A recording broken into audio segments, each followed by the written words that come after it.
صحيفة تايمز البريطانية أن السعودية وإسرائيل تجريان محادثات لإقامة علاقات اقتصادية بينهما.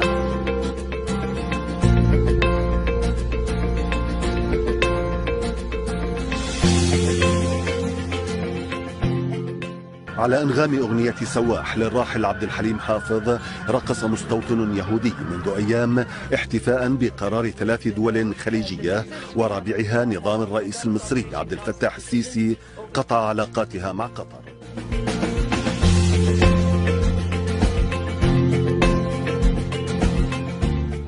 نظمت الحملة الدولية للعدالة والسلام البريطانية وقفة احتجاجية أمام سفارة الإمارات في لندن للتنديد بمقاطعة دولة قطر وبالحصار الذي فرضته دول خليجية عليها.